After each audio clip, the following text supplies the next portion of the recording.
It's named after a quote from Justice Holmes. This is the marketplace of ideas. Congressman George Whitesides, the marketplace of ideas. Marketplace of Ideas with Karl Rove, and it's called the Marketplace of Ideas. With us today, the former Chief of Staff of NASA, at the time the youngest ever. Also, the CEO of Virgin Galactic for almost a decade. Joining us today, Congressman George Whitesides of California 27. Congressman, welcome. Nice to meet you. So I want to start off with the House Armed Services. Obviously, we're going into the fiscal year 26, and we have the National Defense Authorization Act coming in. Do you have any priorities for NDAA? Well, I have two main priorities. Number one is we want to make sure that the military has the resources that it needs to do a good job for our country. I want to make sure as part of that it is nimble and agile and able to respond in an entrepreneurial way. We also want to make sure that other priorities for our district, including wildfires, are addressed in some way. And so we have some really interesting provisions that I think will help keep our district safer in the case of catastrophic wildfires. On to provision, there's been some rumbling that there's a provision in the NDAA that prohibits states from regulating AI. We're not exactly sure of the progress of this, but what are your thoughts on that? Yeah, I don't think that will be included. Clearly AI will be a really important area for us to think about how we maintain our leadership, but also keep our country safe and keep our kids safe. And so I think that we need to have sane regulation in this country, and hopefully Congress will step up to provide that. So speaking of where Congress steps up, where do you think that we need to step up more in terms of technology in this NDAA? Well, I think this NDAA is actually really good in a lot of respects, particularly as it comes to technology. But I think that what has happened to our military is that we've gotten slower than other competitors. So China is moving faster in some areas.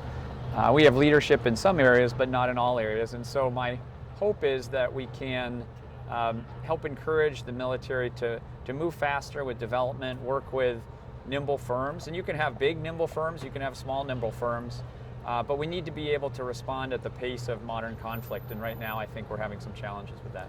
So I want to talk more about your outlook. You spent many years on the front of the commercial space, right? So what experience do you think that you bring to our district and to being our congressman that helps you out in that regard?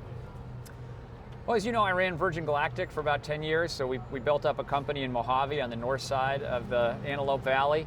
And I'm really proud of the 700 jobs we created. I'm proud of the spirit that we created amongst folks who are working to build spaceships out there. I think what we need to do is to make sure that we take those lessons and get kids excited about what they can do in the district. Like, folks like yourself who are going to do amazing things. We built spaceships, exactly. With our bare hands in the Antelope Valley, and we sent it to space with people on board. So there's nothing that we can't do in our area, and we need to make sure that kids know that the sky is the limit. They can do really amazing things if they put their minds to it. And we need to make sure that they have the resources and the support to have incredible, positive lives that help our nation. As we're here at the Reagan National Defense Forum, obviously the theme is usually peace through strength. Yeah. So we haven't had much of a view on your foreign policy outlook. What do you think about Operation Midnight Hammer and the conversations going on in Ukraine at the panels today? Well, I'm a strong supporter of supporting Ukraine to defend itself. There's no question that President Putin is this incredibly dangerous leader who has started a war that's killed hundreds of thousands of people, I think now millions of people. I think that kind of behavior is unacceptable in the modern world, and the United States needs to continue to step up to provide the resources that in some ways we can only provide to make sure that they have the ability to stay in the fight.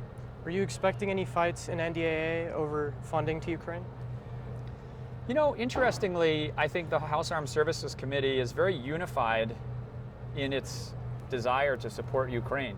While maybe some other places and other parts of the administration have clearly mixed feelings about it, inside the committee, most of the senior Republicans are very firm defenders of Ukraine. Obviously, we just had the Reagan National Defense poll come out, which shows overwhelming support across both parties for support of Ukraine and support of NATO. Now I want to move on to your aerospace industry expertise.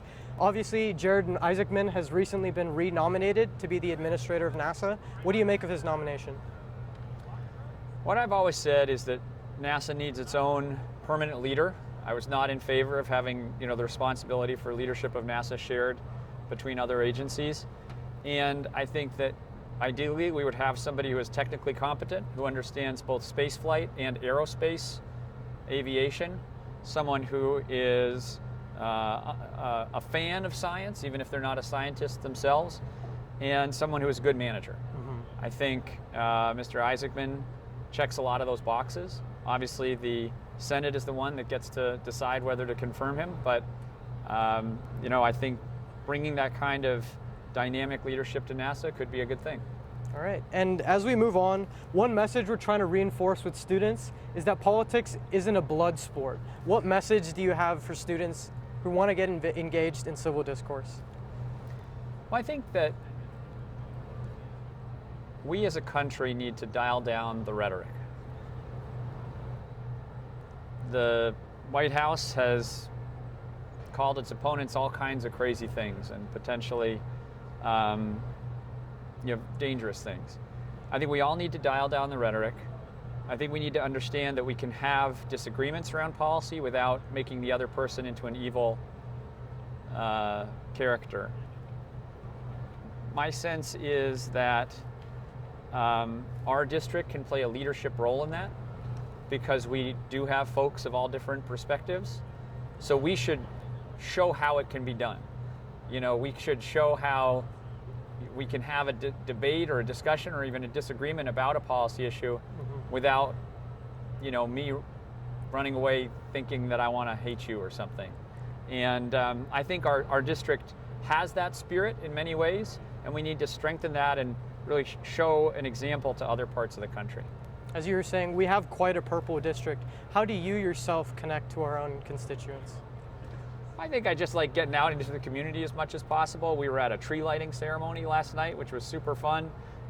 We need to, every leader needs to connect with the folks that they represent. And so for me, that's the voters and the families of the 27th District of California. We try to be out there as much as we can. And hopefully our field team did 1,000 events this year, over 1,000 events.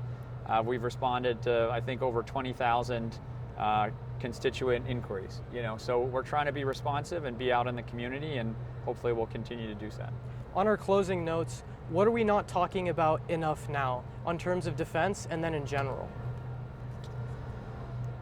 Well, I have sort of 5 or 6 Ds, dollars, democracy, debt, digital, disaster, and demography. So those are the big things, right? So we need affordability, make things affordable is super important. That's dollars. Democracy, we need a system that can actually solve problems. Digital, the whole relationship between tech and society, screens, it's making us dumber, it's making us less happy, and it's making us, in some cases suicidal. We need to figure that out. It's also ripping apart people in our country. Debt. We cannot continue to spend way more than we take in as a country. That's going to end in disaster at some point. We need to address the climate crisis, which is disaster. And ultimately, we need to address demography. We need to make sure that, we have a healthy system of folks in our country that is going to allow us to continue to grow and take care of the next generation. Thank you for joining us. On a closing note, our series is called The Marketplace of Ideas. It's a quote from Justice Holmes, who said that the best way for good ideas to prevail is a free market of ideas. What do you make of this phrase, and how would you say this has guided you through your career? Well, I like to think that, we should create systems where the best ideas win, right? And that's where you have vigorous debate, and then you let the best ideas win. We need to move back in that direction. I think we've gotten way too partisan overall, and we need to be more solutions focused, more outcomes focused, and become focused on problem solving in our Congress. All right. Thank you for joining us in Simi Valley with Congressman George Whitesides, The Marketplace of Ideas.